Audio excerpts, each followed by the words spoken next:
This is Joyride. In this podcast series, we'll be exploring some of the most iconic cars in history. I, Jared Brandon Flandy, will be taking the driver's seat as your host. Please sit back and enjoy the ride.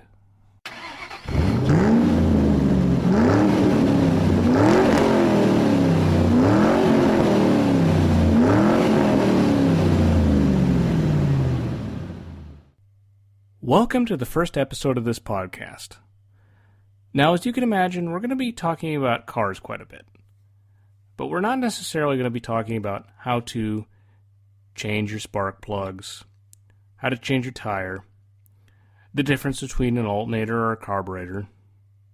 Don't get me wrong, these are all very important things, but really the goal behind this series is to talk about cars that have made a cultural impact. Vehicles that are truly iconic. So with each episode, I'm going to be making an opening statement, very much like I am now, and then I'm going to tell you a story about a particular car that meets all the standards I've just mentioned.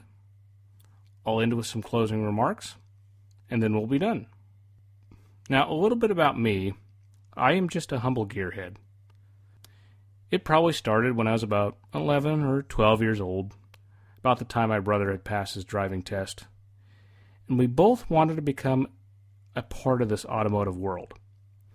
And how we did that is we started downloading car clips off the internet.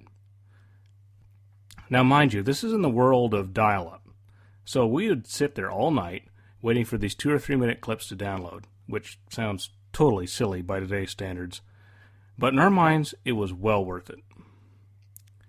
A lot of this stuff was early Top Gear, before Clarkson, Hammond, and May got together, long before the Grand Tour, a bit of Fifth Gear. We watched racing, rally, Formula 1, you name it. My brother even became a rally driver and has won quite a bit of races so far. With time, our taste in cars has differed a bit, but nonetheless, as we were growing up, most of the people that we hung out with and grew up with were into cars. In the same way that a lot of people are into sports and grew up going tailgating, we grew up with engines revving and gears changing. It was just the way life was.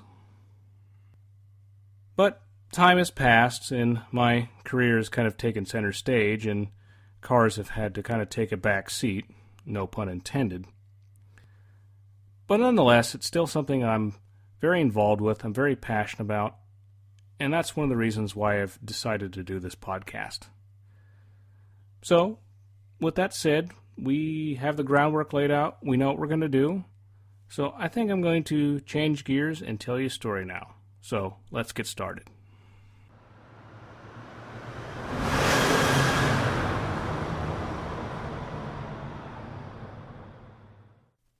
The car we'll be exploring today is a child of the 1960s. The world was experiencing major changes at the time. The fashions were brighter, the attitudes were different, and the music was louder. Pretty soon, a new car would enter the world that featured all the same attributes of the 60s.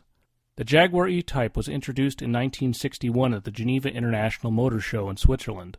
The bosses at Jaguar anticipated the car would gather a lot of interest at the show, so they gave one of their drivers, Norman Dewis, the task of driving the car overnight to make it to the show on time. He had to travel over 600 miles from the factory in England to Switzerland in order to make the deadline. He accomplished the feat by making the entire trip in 11 hours.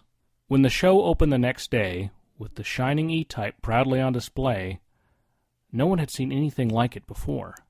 A sleek convertible that even Enzo Ferrari himself said was the most beautiful car in the world. Sir William Lyons, the founder of Jaguar, would usually style his own cars, but the graceful lines of the E-Type were primarily crafted by former aircraft engineer and later industrial designer Malcolm Sayer. It was not only a looker, though. The car shared some relation with 2 Jaguar race cars. The 24 Hour of Le Mans is one of the most famous and prestigious races of all time. The first race car was the 1951 C-Type, C standing for competition.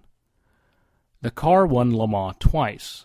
The next car was the 1954 D-Type, which won the endurance race 3 times.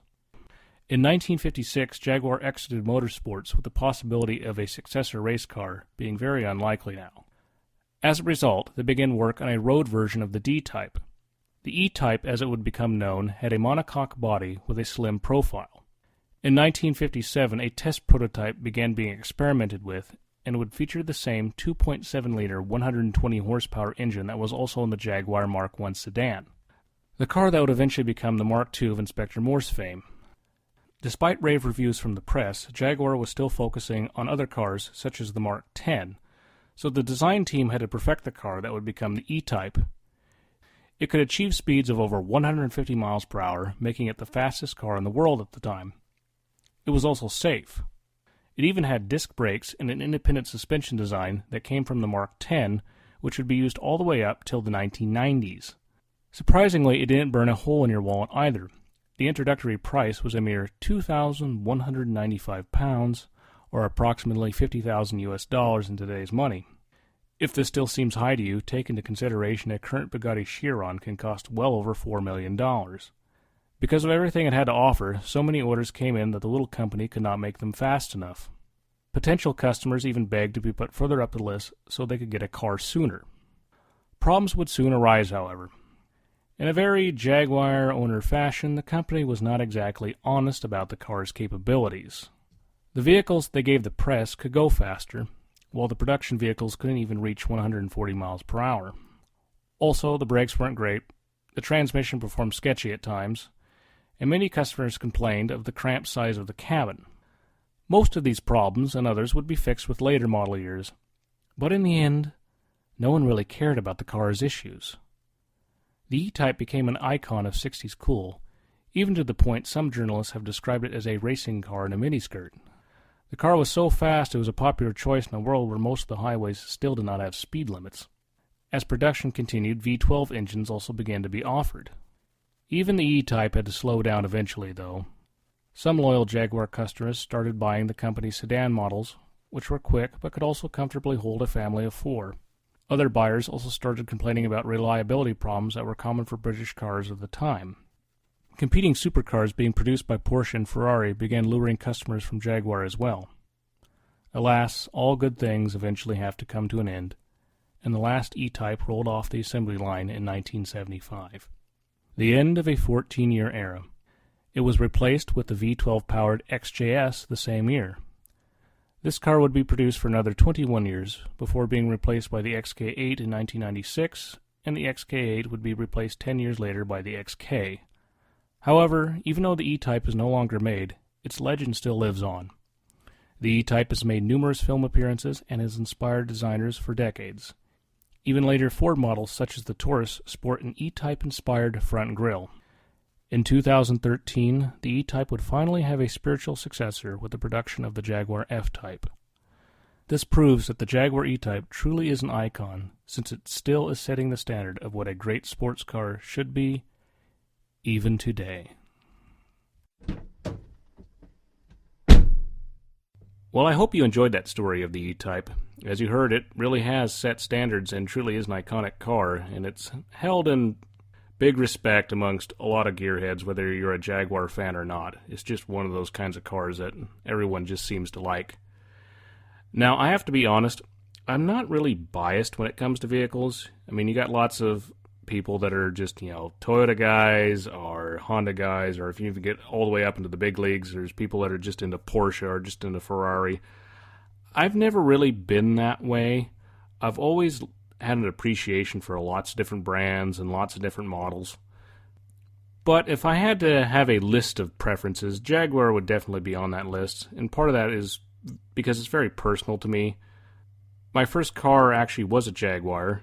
It was a 2000 S-Type that I bought when I was about 20 or 21. I didn't pay a lot for it. I got a good deal on it. The guy basically was just trying to sell it and get rid of it.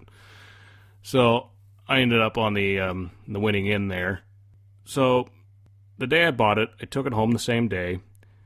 It had all the original paperwork and that sort of stuff with it. And I set that on the kitchen counter, and I was just sitting in the living room. And my mom picks it up and just going through it, I think out of curiosity, and she goes, "Did you see this?"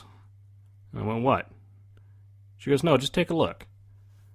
So she hands me the original bill of sale, and the car was initially bought at the Jaguar dealership in San Rafael, California.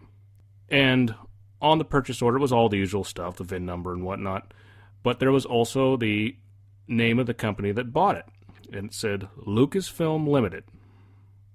So I don't know, but a good friend of mine pointed out, he goes, yeah, they wouldn't have given some intern to drive that around, so only the big guys up top probably got that car. So I don't know, maybe the big man himself, maybe George Lucas drove it. So with that said, I think I'm going to wrap things up. We all know roughly how this is going to go from now on. So next episode, we'll be discussing a completely different car and a new story. So I hope you will be there to listen. I hope you'll enjoy it. So take care. Thanks for listening, and stay tuned.